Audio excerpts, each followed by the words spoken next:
Answers. I'm Alison Southwick, and I'm joined as always by Robert Brokamp, personal finance expert here at the Motley Fool. Hello. Hello, bro. In this week's episode, it's the next in our series tackling major life events, buying a home, with advice from Motley Fool wealth management planner Ross Anderson. All that and more on this week's episode of Motley Fool Answers. So, bro. Yes, Alison. What's up? Well, I got three quick things for you. Number one, interest rates are plummeting. So you may have read about this in the news. The 10-year Treasury is now yielding 2.48%, down from 3.24% last November. March saw one of the biggest drops in rates, certainly in the last couple of years. So why does that matter? Well, we talked briefly on a previous episode about the inversion of the yield curve, where short-term rates are yielding higher than long-term rates. Well, it's solidly inverted there in March, which traditionally in the past has happened before each of the last 9 recessions. Dun, dun, dun. Oh, dear. So a little worrisome. The good news, or at least neutral news, is that doesn't mean a recession is imminent. Sometimes there's a good year or two in between the time of inversion and recession. So you're saying we've got 2 years? Yes, exactly. Okay, great. And the stock market actually tends to do pretty well after the inversion, at least for that year or so. Plus, there have been false positives in the past. So it doesn't necessarily mean there's a recession, but it's something to pay attention to. More practically speaking, when rates go down, the value of bonds go up. So March was a pretty good month for bonds. And also, mortgage rates are just plummeting. So we just went through the biggest drop in rates over a 1-week period in 10 years. So in October, mortgages, 30-year mortgage was almost 5%. Now it's down to 4%. And according to mortgage data provider Black Knight, that means there are about 5 million Americans who could refinance and cut 0.75% off their mortgage. So if you're one of those people, definitely now is the time to consider doing that. I'm glad I didn't just remortgage. Oh, Yeah. wait. Yeah. Well, you could always do it again. Number 2, there could be new retirement laws on the horizon. So something very unusual happened recently in Washington. Democrats and Republicans agreed on something, What? at least when it comes to the House Ways and Means Committee. So they advanced several pieces of legislation that, if passed by the House and Senate and signed by the president, would bring a whole bunch of changes to retirement accounts as well as 529s. And the thing is, there is a good deal of bipartisan support for this. So just a sampling of what could happen. So it could be easier for smaller companies to offer retirement plans and get a $500 tax credit for automatically enrolling employees. Ooh. And make it almost required for people companies that are offering 401ks to let their part-time employees sign up, because currently they don't have to. And both of those things are good news to small employers and more coverage for part-time employees, because study after study shows that the availability of a plan at work is highly correlated to whether someone is going to save. So that's good news. It's possibly that they're going to raise the required minimum distributions from retirement accounts from 70.5 to 72. And I think that's has to go up even further, but that's a good step. They're going to allow 529 accounts to cover private school, homeschooling, and cover student loans. So that's a big change too. And then finally, encourage 401ks to offer annuities. This one to me is a little controversial.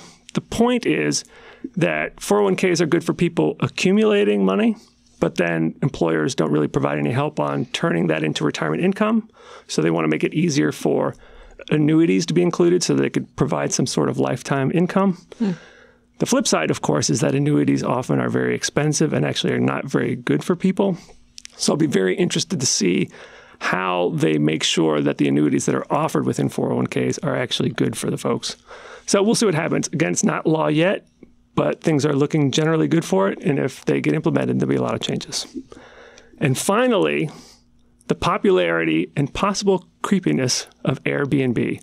This comes from an article on recode.net, at least the first part of it. And they have a chart that shows that Americans are now spending more on Airbnb than Hilton. And it's now taking up 20% of the entire U.S. consumer lodging market. Wow. So that has all kinds of implications for the hotel industry, for the real estate industry, because many people are buying these houses to rent them out. So that's all good news for Airbnb. On the flip side, there's an interesting article in The Atlantic with the title, Airbnb has a hidden camera problem. Oh. The home rental startup says it's cracking down on hosts who record guests. Is it doing enough?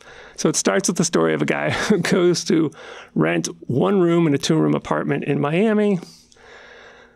Laying in bed, looks up, sees a couple of lights, goes look at him. He's being recorded in his bedroom. Oh my gosh. Yeah, so he takes out the memory card and then leaves Airbnb, refunded his money, and then paid for him to stay in a hotel.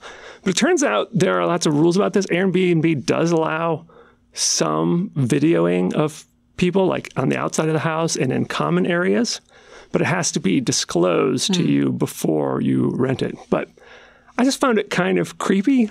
The article was... Did you find it kind of creepy? I did find it good. That's a hot take there, Robert Brokamp. Controversial. But the article was mostly anecdotes, right? So there was no statistics about like 10% of people who stay at Airbnb are secretly being recorded. Yeah. But it just added a certain layer of like, oh, the next time I do something like that, I might check around a little bit. They had some anecdotes of people finding cameras and alarm clocks and things like that. So just something to keep an eye on. And that, by the way, is what's up. Enjoy summer break, everybody. So it's time once again in our series where we tackle major life events. And this month we are tackling buying a home, thanks to Ross Anderson. Hey. Hello. Thanks for coming on. Of course. Again. Always love being here. So you not only have purchased houses in your past, you are obviously also a professional person who talks to people about this topic. I do. So he's a professional person, yes. Not one of those amateur people. You can tell when I am winging the intro versus actually writing it. But yes, as a professional person, you are going to provide us with your professional and amateur experience in buying a house. Professional and personal. Sure. So, well, and to be clear, I'm not like a real estate investor. I don't do this a lot. It's not a hobby of mine. I find it to be pretty painful as an experience, but happy to talk through what we went through and kind of what we thought about and frame that in the context of maybe some good financial guidance. So let's make it clear why he is a professional person. Oh, because you're a financial planner with Motley Fool Wealth Management. A sister company of the Motley Fool. That's correct. So you have actually broken this down into 5 easy steps to becoming a thorough steps. I know you always want to sell something as like 5 easy ways to do this, but buying a house is not easy, nor should it be, because it's the biggest investment most people are going to make in their lives. It's true. It's a massive asset for most people relative to their overall net worth, and it's a big decision, and it's a long-term decision for most of us. So something you should take seriously. All right, then let's start with it. The first step, of course, is to decide whether or not you really should buy a house. Which I think a lot of people think of as a given. They just assume I should be a homeowner. I'm an adult. That's adulting. It's just like checking the boxes. That's the next thing I'm going to do. I'm going to get a job. I'm going to get a home. I'm going to get a dog. Like, maybe a spouse, somewhere in there. We'll interlace this with Sean's episode. But I think the first question is, should homeowning be in your immediate future or something that you aspire to? And I don't know that the answer to that is definitely yes. I think homeownership gives you a couple protections. One, against the inflation in housing. If you've been a renter, you get that letter that goes, rent's going up. And we just know that inflation is going to pass through so many different items, but I think you're kind of locking in that cost of the home, and your tax bill still may go up as your assessment goes up. But for the most part, you're kind of securing that cost of the home that you're going to be in and kind of protecting yourself from that. People talk a lot about the growth of real estate as an asset. Fun fact, do you guys know the actual real estate growth rate at a national level for homes? So the stats we've used in the past were stats from David Blanchett of Morningstar saying, once you factor in all the costs of ownership, like taxes and repairs, it's like inflation or a percentage point above inflation. Yeah, it's like 3.1. Yeah, so there you go. Yeah. It's a very unexciting number. Yeah. So, I mean, if you're in a market like a San Francisco or somewhere that home prices have been skyrocketing and have done so for a decade or more, you may think that I'm nuts when I say that. But home prices, at least at the national level, are not this big, exciting, go straight up really quickly sort of asset. But you don't have to put all the money into it either. You know, to use really simple math, if you buy a $500,000 home and you put $100 down, the home price goes up by 3%. You've made a pretty good return on your 100 that you put in, because you're borrowing most of that money from the bank. And so I think you do get some leveraged upside, but in the short term, the things that can go wrong are brutal. Yeah. Yeah. They're brutal. And I think we've got some fun stories, hopefully, that we can share of some things that have, in quotes, fun, you know, as you smile through the pain. But I think every homeowner has gone through some of these things of just stuff going wrong that you don't plan for. And also the frictional cost of moving in and out of a home means that it needs to be a long-term decision. If you're buying a home and you don't think that you're going to be staying put in that spot for at least 5 years, I think you're probably making a mistake. Just the real estate commissions, the mental effort to find and to get into the transaction, and the lost time maybe at work of spending all the time on this stuff, it's just it's a lot. The amount you spend on getting your house ready for sale, and then there's the inspection and the things you have to fix after the inspection. It's a lot of money. Selling a home is another episode, which I'm also going to do. So I don't want to go too far down that path. Save it for next week, next month. All right, got it. But yes, exactly. I think there's a lot of frictional cost when you look at it. And so, you know, if owning a home is your American dream, I think you need to want to be in that place for a while, and you really need to be financially prepared. And so we're going to talk a little bit about how to do that. All right, yeah, let's talk about that. How do you make sure that you are financially ready to buy a house? Okay. So I think most people think of the housing purchase in the component of a monthly expense. They think about their rent, and then they look at, like, what can I afford relative to that? So first of all, if you're going up, if you assume that your mortgage payment's going to be more than your rent, start making that payment right now. And I don't mean paying extra in actual rent, but start treating your housing payment as if it's more than it is, and committing those extra dollars to savings. I really think that that's the simplest way to figure out what can I afford. Now, I heard that I was mentioned on this show as the anti-budgeter. It's true. On Financial Health Day, yes. Yeah. So and I believe that. I really am. I embrace that. I'm not a budgeter where I want to figure out where every line item goes, but I do want to figure out if what's left after I commit to those expenses is enough for me to live my life comfortably. So if you think that you're going to go up by $500 on your payment, start putting that $500 in savings. Don't touch it. And you can still spend the rest and see if that's a comfortable space for you. And I think that does a couple things. Number one is it starts preparing you for a down payment, because now you're accumulating cash. That's all good. And we're kind of stress testing, does our budget support this higher level of payment, even though we haven't committed to it yet? So I think that's kind of one of my first things, is start to stress test your budget a little bit to see what can you afford. Because if you go to the mortgage guy, they're going to tell you that you can afford insane amount of house. An exceptional amount of house, right? They're going to basically look at what's the most could you borrow that we think you're likely to probably not default, maybe. But if you do, we're going to take your house from you. But at that point, they've sold you the mortgage anyhow, so it doesn't matter to them. Exactly. They've made their money. And that's not a knock against mortgage guys. I don't think that that's an evil industry. They're allowing a lot of great things to happen. But don't look at the number that they show you and go, oh, I can afford it. It's ridiculous how much you get. We got approved for double what we should probably be living in. Wow. It's insane. It's a lot of money. Especially our first house. We were like, what? You think we can afford this? And Ron was like, there's no way we can afford this. I'm like, I know. These people really met us? We just gave them everything, and this is what they came back with? Did you guys read these numbers? Did you read this? Are you assuming that our only expense is going to be a house? Because it's not really what it's going to be. Yeah. So I think that's the wrong way to determine the budget. Yes. But start figuring out what you can spend by actually doing it. And I think it's got two effects. You stress test your own budget, and you start to save a little bit more aggressively.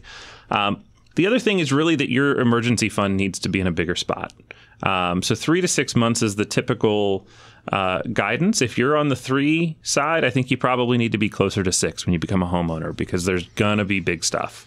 even in a condo, which is what I just came from, I replaced every appliance, most of them not out of choice. Hot water heater, HVAC system, like you name it, dishwashers,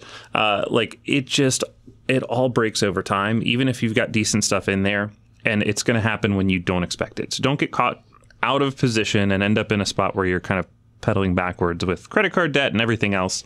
I think you've got to have your savings level higher to go into a home and be able to kind of take the bumps and bruises along the way. Well, when you're a renter, you just don't think about it, right? Sure. You're like, oh, my toilet broke. Call. It's a call. Oh, that was annoying, but now it's fixed. And I don't know how much it costs to fix a toilet. I wouldn't even begin to know. Yeah. It could be $1 million. It's not $1 million. I actually do know about how much it is to fix a toilet. But what I didn't when I was in my 20s and when I was renting, and you don't even think about all those costs, and boy, they add up. Yeah. So a couple of rules of thumb that people will use is you should assume that you'll spend 1% to 2% of the value of the house on annual maintenance. So if you have a $500,000 house, $5,000 to $10,000 a year. Or there's also a square footage rule of thumb. So $1 for every square foot, or $2 if you live in a pricier place. So that just gives you a rough idea of how much you should plan. The thing is, it doesn't happen each and every year. Sometimes you'll go a couple of years without anything, and then poof, you need to replace the roof for $30,000. Boom. Yeah. Yeah. All right. What's your next? So now that you've become more disciplined with your finances, you're saving money, you're preparing yourself, I think it's time to start looking. This is the fun part. This is so fun. It's fun and it's stressful. I don't know. I geek out on it, but I still look at houses even today after I've bought this house because I just like looking at them. Yeah. Is it weird? It's like voyeuristic. No, I do that too. Many people do that. Just like looking at other people's stuff. My wife does it all the time. Yeah, no, it's great. I mean, it's just important. We're not going to be living in this same house forever, so it's important to know what's out there, what the market's doing, and programs like Redfin and Zillow have made this so much easier. Totally. Yeah. And it's become fun, and I like that the algorithm will like figure out what you're clicking on and then show you other stuff like it.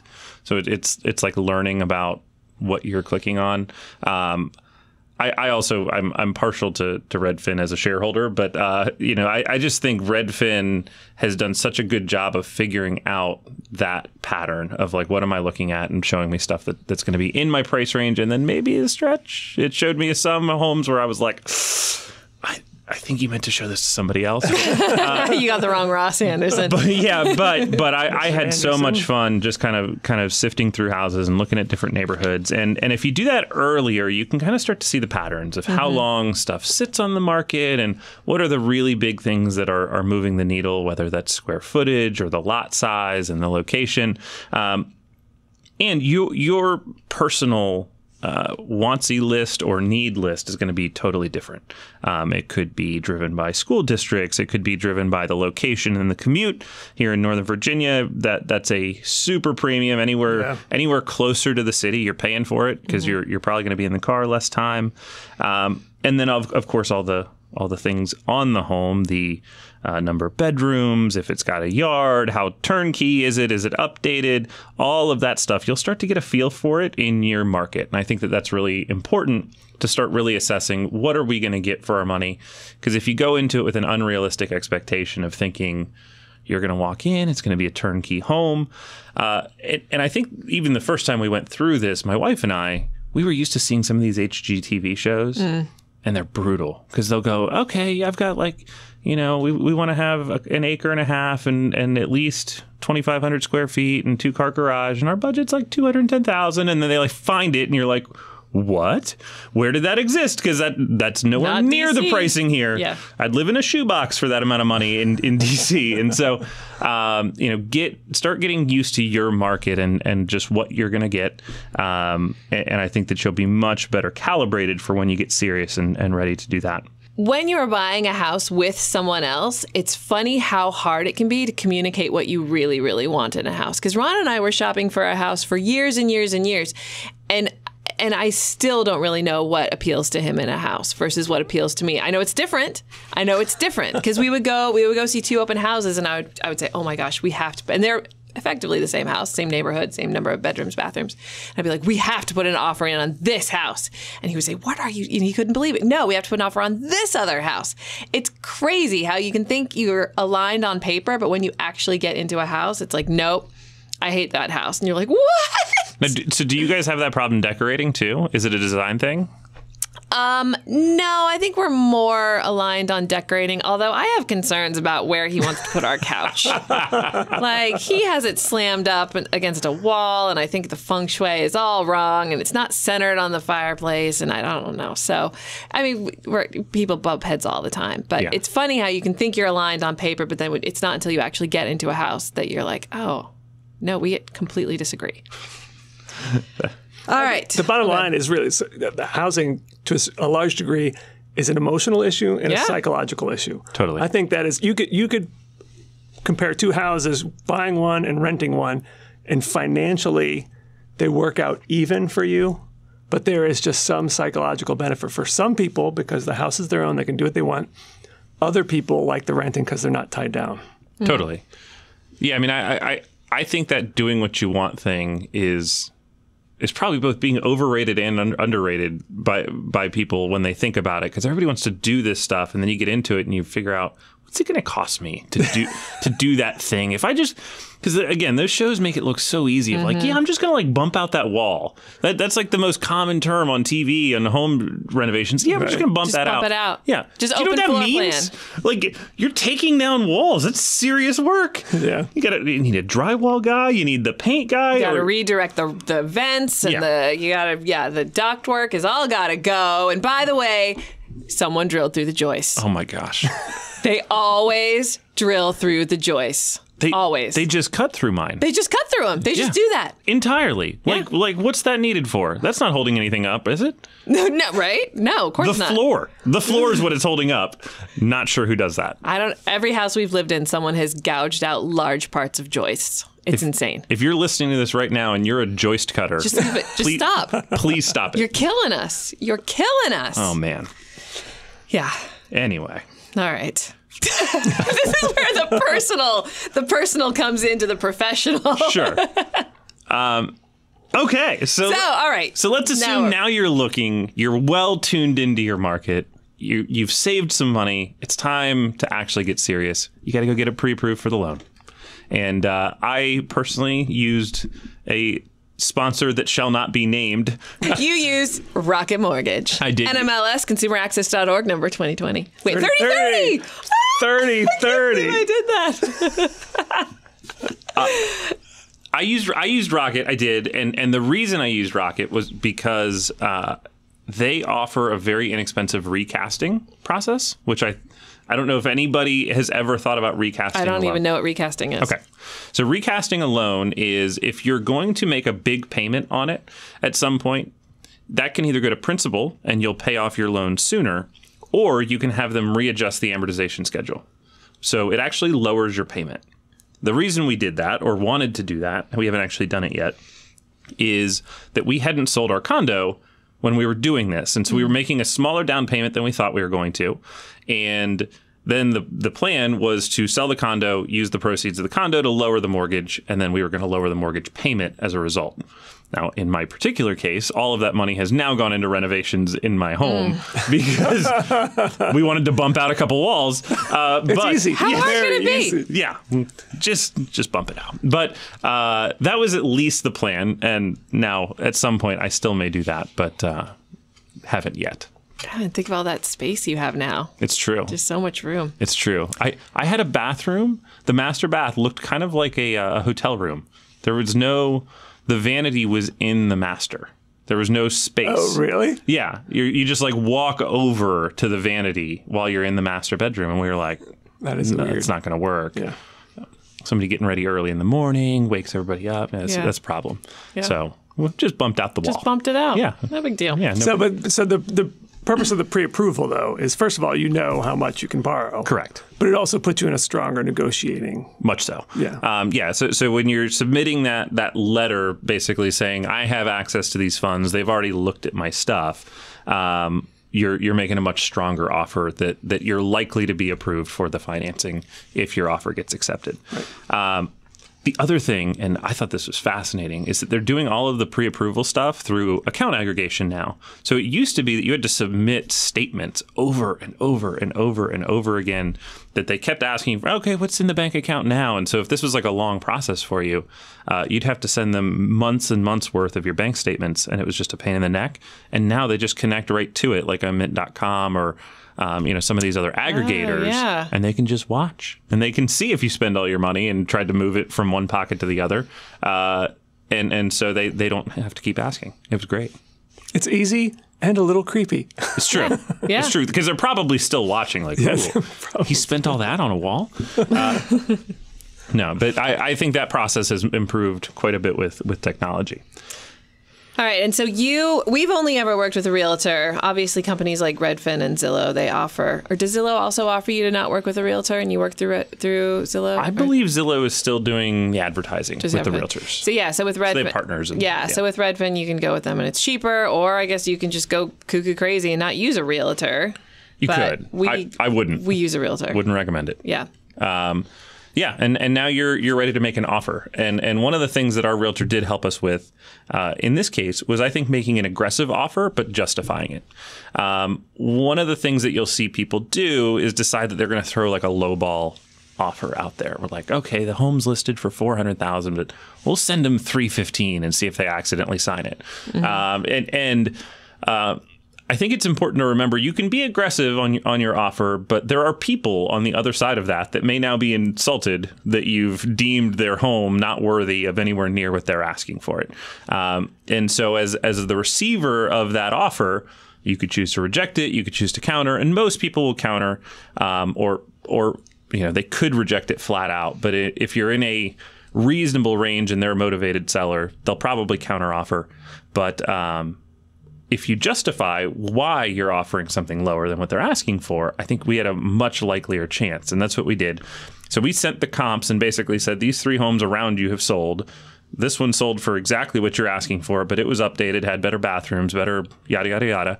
And I think it put us in a better position. Instead of just saying, we don't think it's worth that, we said, this is why.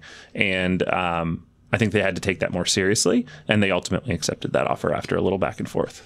All right, so you make your offer, and it gets accepted. We got a deal. Yay. You are under contract.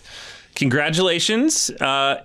Don't get too excited, right? To me, this is like being in a car dealership, and then you decide what car you want. You're like together with price and the sales guy, and then they walk you back to that F&I guy in the back, and you're like, ooh, he's trying to sell me the undercoating thing on the car, which don't buy that either. And there's by a the trash panda in the trunk that we forgot to tell you about. Yeah, and all sorts of stuff. So this is where you get to, assuming that you wrote an offer that is contingent on an inspection, this is where you get to go and dig through all of their stuff, or mostly the home, but their stuff will probably still be in it.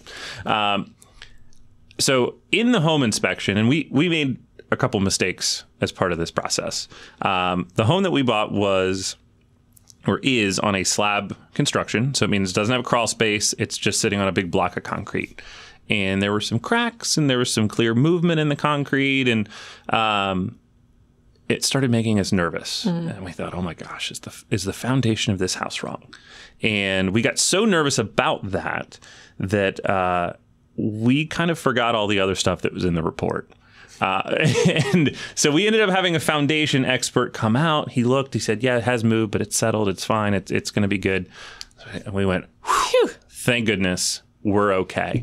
And so, for example, they had told us that there were some droppings up in the attic. Didn't really pay much attention to it because we were like, it's fine. It's no big deal. It's a house. It was built in 1973. No biggie.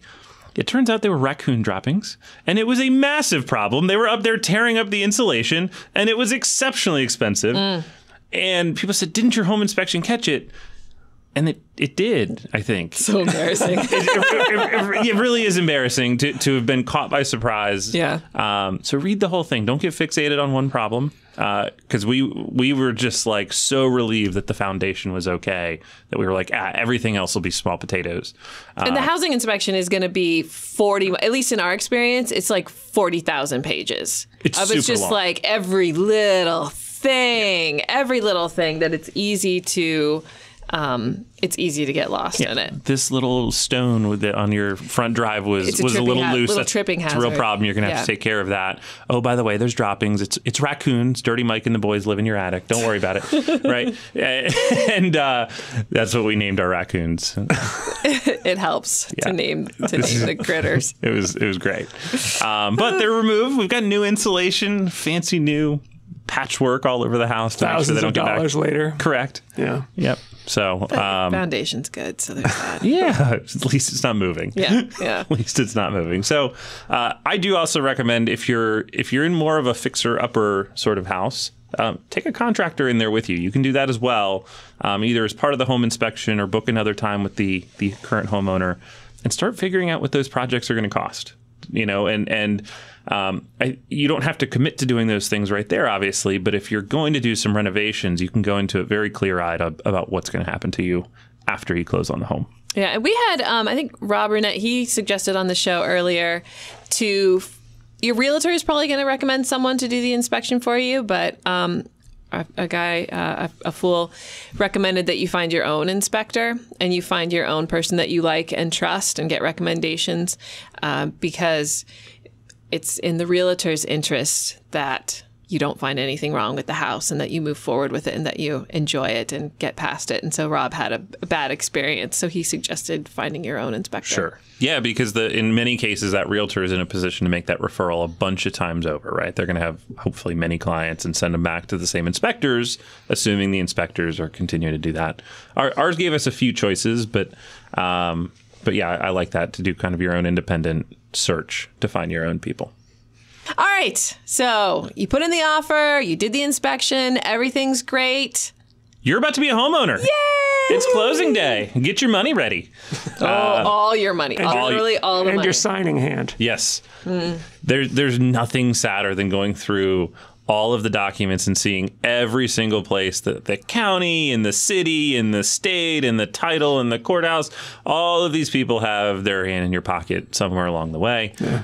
It's best to just ignore it, get down to that number at the bottom and sign your check. Mm-hmm.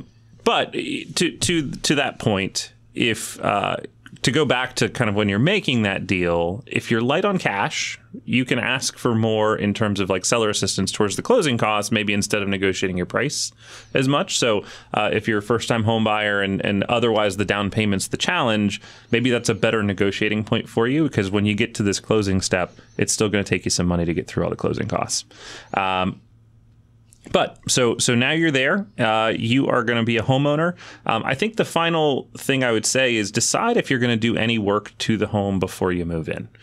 We had a popcorn ceiling. Again, home was built in 73. We weren't like super in love with it. Yeah. And they hadn't banned asbestos use in 73 yet.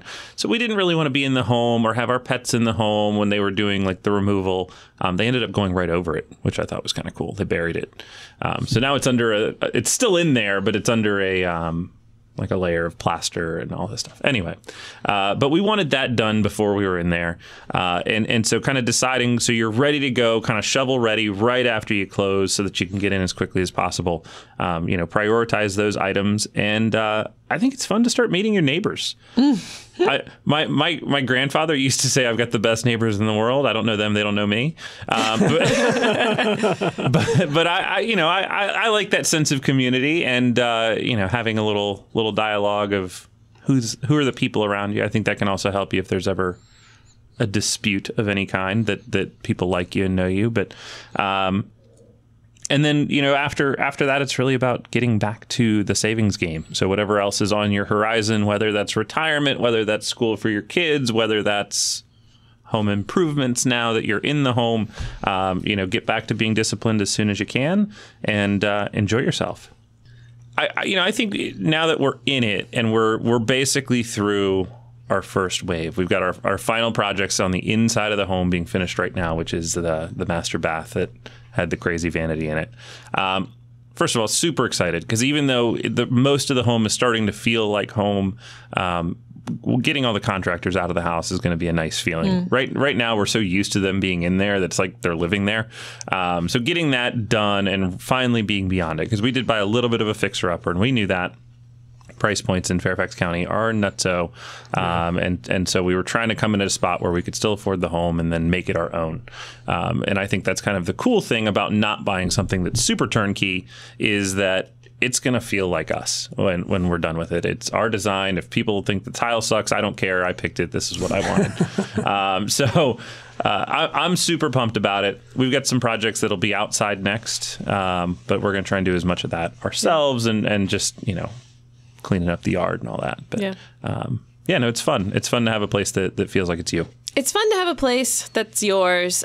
I think my biggest takeaway from we've bought 2 houses now at this point in our life is that it costs way more than you think it's going to. Definitely. Like, absolutely. I don't know what the exact number is, but if you go from renting a house to renting a place to buying a house, like, you just don't think about, well, now I have a yard, which means I need to buy everything to take care of this yard. And now I have, and things are breaking all the time. And even just the closing costs and how much it costs to actually buy a house. Everything costs so much more than you think, and it hurts so much. It's the truth, and people say, "Oh, I'm renting. I'm just throwing my money away." And yes, you're not getting equity when you're renting, but you're taking on a lot more risk for that equity, and effort. And if you get popped a couple times early on big expenses, even the amount of equity that you're going to get over maybe a couple of years. Because, early on in a mortgage, if you look at the amortization schedule, you're not chipping away at the loan very much in those first few years. It might only be $300-400 a payment, even if you're making an $1,800 a month payment. And, one air conditioner goes out on you, $5,000 expense, and all of the equity you would have accrued in 2 years is gone. And it's like, oh. What a bummer. And it's now you're cool and you're comfortable, but that sucks. Yeah.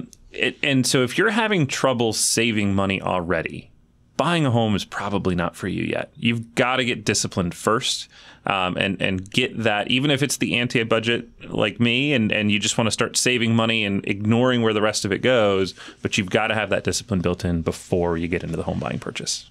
Yeah. I don't know how many times I've spent thousands of dollars to buy what I thought I already had. Yeah. A roof, a water heater. I thought I had that already, but now I just spent you did not buy a water heater. No. Yeah. Oh, man, we're ending on such a negative note. No, it's good. It's good. It's going to be good. And if you do buy a house that you stay in for a long time, it can be an asset later on in life. If you retire, because then you downsize, you move to a lower cost part of the country, or you do get a reverse mortgage. So it's not a complete waste of money. Sure. But it is a long-term commitment. It is. Yeah, it takes a long time for the math to really work out in your favor. And yes, you are making a payment, you're paying off debt, and you're doing all of those things on a month-to-month basis, but assume that it's going to take longer than you would want it to. But go for it. On that cheerful note, get out there and prop up the housing. Oh, Ross, I'm going to make you stick around, but I also have some more to say here. So, all right.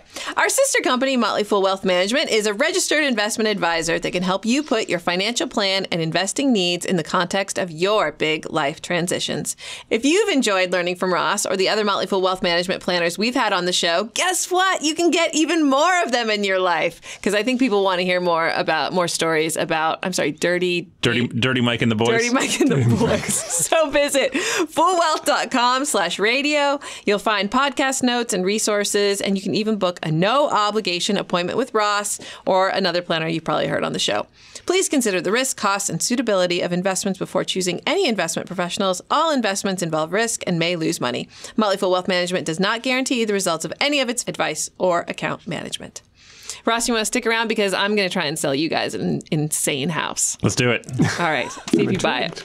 Initially, when I was planning for this segment, I was just going to research some crazy houses and have you guess how much you'd pay for them or how much they sold for.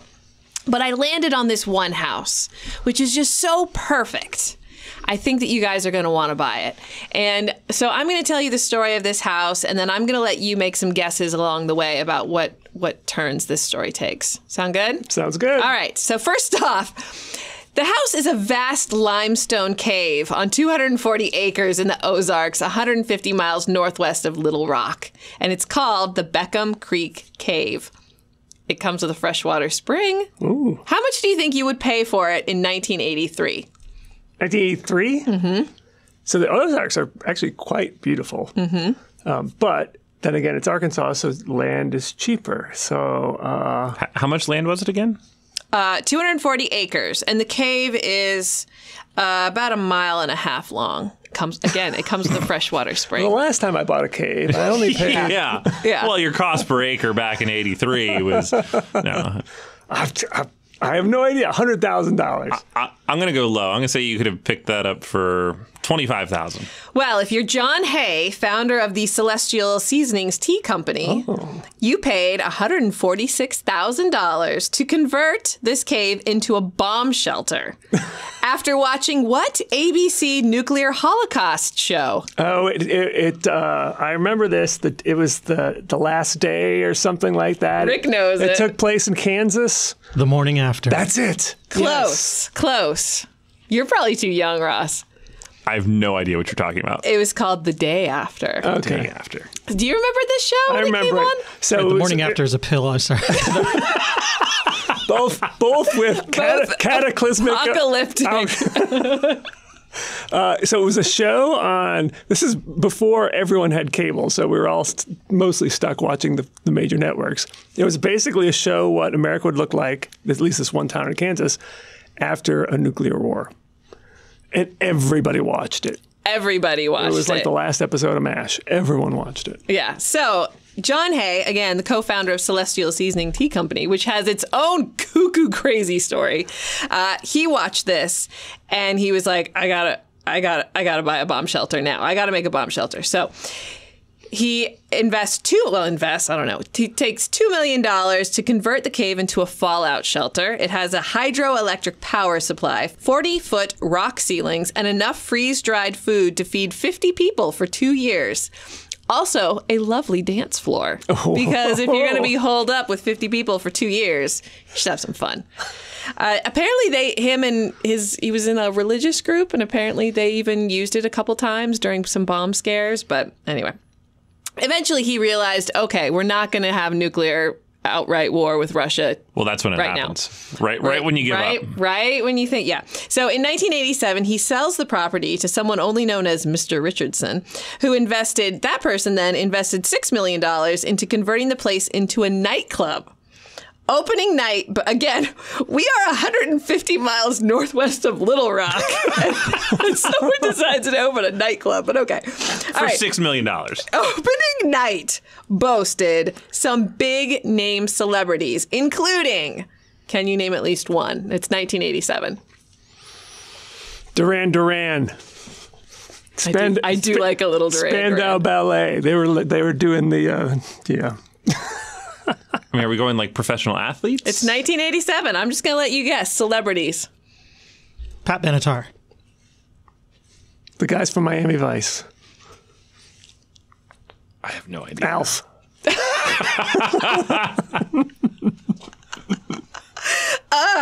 Wow. Okay. Give us a hint. How about a hint? How about the biggest celebrity in 1987? Michael Jackson. MJ? Yes. Oh my Michael God. Jackson was Jackson. there? Was he really? Supposedly, Michael Jackson, Diana Ross, Elizabeth Taylor, and Arnold Schwarzenegger apparently went to this nightclub. I'm sure Pat Benatar was there too. She just didn't make your list. Probably. So John Hay repurchased the property in 1994 and turned it back into a house. So here's some downsides to living in a cave. The stalactites drip. That's annoying. The backyard is a 1.5 mile long cave that is home to bats and other critters that find their way into the house now and then. Raccoons. Yeah. It's always 65 degrees. So it had a few owners, but most recently it was listed in 2018 for how much?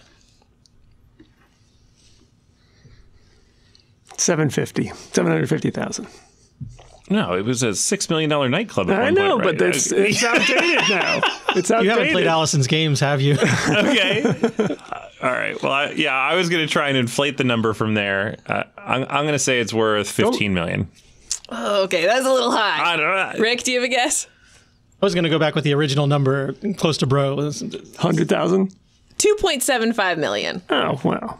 But it's now a vacation rental, and you can stay there for the low, low price of how much a night? I'm apparently really bad at this game. Everyone's bad at this game. $1,500. $600. $1,200. Wow. So what I love about this house is that it tells the story of America. It's a bunker during the early 80s when everyone was freaking out about nuclear war with Russia. Then in the mid 80s, it was a nightclub where celebs did cocaine with each other. And then it's not really clear what happened to it in the 90s and the aughts, but now it's basically an Airbnb. How amazing is this place? And it's a cave in Arkansas. So yeah, maybe we should visit sometime. The real Bat Cave. There you go. I wonder if they have postcards. Listeners. Just an idea. Just an idea. It actually, the renovation, you can go, there's a website, so you can go and look it up online. And it's actually, the renovation was really lovely. It looks very cool. The Ozarks are really nice. Yeah. Quite a little So town. we're gonna go stay there one night, Sure. have a party. I'm a little scared of the Ozarks because of the show. Oh, yeah. It's a good show. Show's dark. Yeah. Yeah. Ding ding ding ding ding ding ding ding. Is that in the Ozarks too? Close enough. I can't remember which town think I we was should in do the it. Ozarks, but it's lovely. We should do a live podcast there. Can you imagine? It'd be me talking and then drip, Drip. drip, drip, and then it would just echo, and then a bat would fly into us. Oh, hate bats. All right. Well, that's the show. Ross, thank you so much for joining us. Of course, I hope my own experiences can help somebody else out there. Absolutely. I'm sure. And for our listeners, don't forget, head to foolwealth.com/radio for more episodes in this series and to book a no-obligation appointment to chat with a Motley Fool Wealth Management Planner. The show is edited cavernously by Rick Engdahl. Our email is answers@fool.com. For Robert Brokamp, I'm Alison Southwick. Stay foolish, everybody.